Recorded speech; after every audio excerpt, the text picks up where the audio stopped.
I call David Clendon. Thank you, Mr. Speaker, and I'm pleased to continue the Greens' support for these 5 bills that have been split out of the original bill as we first saw it at first reading.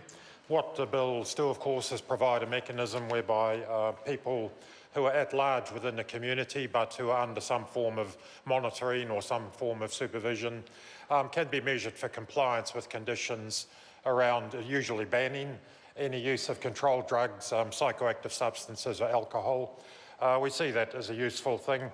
We had some initial concerns. We initially undertook to support only to select committee on the basis that there were some potential fishhooks in the legislation as it was initially drafted, but we are quite satisfied with the progress of the select committee, which was a good committee actually. There were some useful and thoughtful submissions and some conversation there, and I think it's delivered these bills that are in pretty good shape now. So I guess one of the things we relied on in the bill is that it establishes 3 principles with which any undertakings in this legislation must be consistent. That is, that testing should be no more intrusive than is reasonably necessary, that testing should take place no more often than is reasonably necessary, and that those liable to testing and monitoring should be treated respectfully with dignity and as much privacy as is possible. Those are pretty sound principles, and I think the credibility of this legislation will depend to some extent on those who implement it respecting those principles and not using this legislation as a means to harass individuals or to make their lives unnecessarily difficult or complicated. I've no reason to think police or indeed correction staff would do that, but I would hope that the people responsible for implementing these bills will keep those key principles at top of mind as they do their work around it. So again, there was some concern about some elements of this bill, but we see value in it, in part because the degree to which it aligns with conditions that apply to those being held in custody. Clearly, inmates in prisons or other forms of custody are subject to testing of alcohol or drugs, whatever it might be.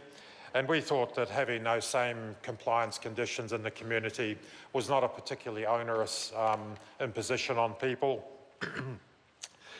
The upside of that is, of course, it gives judges another option, or indeed parole board members who are making a call about whether a person should be given bail or not, or whether a person should get parole or not, knowing that these conditions are in place to ensure compliance or to monitor compliance with very necessary drug and alcohol conditions could be and make it more possible or more likely that people will be released into the community. And we see that typically as a good thing, because the more time people spend in prison, the more likely they are to offend. So the sooner we get them into community care, the better.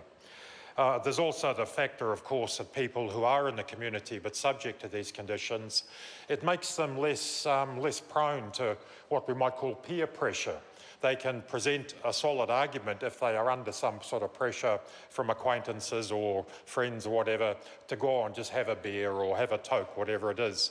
This will give them a very sound reason to say, no, I cannot, because tomorrow I might get the knock on the door. And I think that's quite a valuable addition to our suite of tools to try and manage people in the community. So there's one point that I think the legislation could have been improved. Currently, the CEO or the Chief Exec of Corrections has an obligation to make rules about the prescribing the nature of monitoring, what sort of testing might take place, the levels of particular substances in a person's blood or breath or whatever it is, which would trigger some sort of breach, and various other rules that the CE of Corrections can make. Specifically, I imagine people who are serving community sentences or who are on parole. The Commissioner of Police has similar powers where people are on bail, particularly, also to set rules about the nature of the testing, frequency, the levels at which penalties or some breach might kick in. I think we missed an opportunity when there was an SOP before the House at the committee stage that would have obliged the CE of Corrections and the Commissioner of Police to talk to one another. I think we can assume in the current conditions that they will talk to one another. They're both reasonable and sensible men, but I do think it would have been helpful to have something embedded in the legislation, simply a line to say there's an obligation for them to consult with one another. It would be unfortunate if we ended up with one regime for people on bail and a different regime for those on parole. It just seemed that it would have been added some value to put that small addition to the bill, but so be it. I mean, we could simply have to rely on their common sense to make sure that the two programs, if your regimes, do align fairly closely, because it would make no sense at all if they did not. Particularly, I think, in terms of the levels that constitute a breach. If a person on bail is treated differently than somebody on parole, that to me would create some tension and it would make no sense at all. The only other points I think I'd make is that these bills rather, do provide some useful mechanisms, some tools, but ultimately they're a defensive measure. And Mr. Parker, in his contribution, made a point along those lines. There was a very good submission to the committee that is the Select Committee, from Community Action, Youth and Drugs, CIAD, which is a national program focusing on young people, obviously, but concerned about drug and alcohol use and abuse in the community. And they sort of scoped out the range of issues around. It's one thing to monitor, to test, to coerce people into not using drugs or alcohol when obviously they have an ill effect on them and their behaviour. But it's another thing again to provide support mechanisms, treatment programs. And the CIAD submission was one of several that commented along these lines, that monitoring, forcing or measuring compliance is one thing, but we need to be actively providing means by which people can break their addiction to drugs or their dependence on alcohol or other forms of substance abuse. And it is a sad reality that at the moment we are seriously under-resourced in terms of alcohol and drug treatment in the community. That I think you'd struggle to find a treatment provider anywhere in New Zealand that didn't have a waiting list.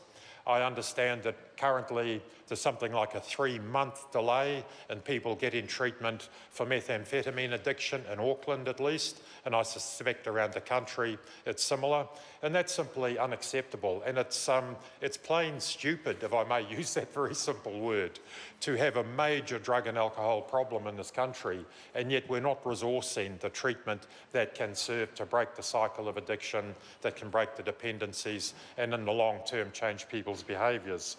So while these are useful bills and they provide a useful addition to the toolkit, if you like, about managing people and hopefully managing them back into being useful, contributing citizens who move away from offending, I think that we can't rely on defensive measures alone.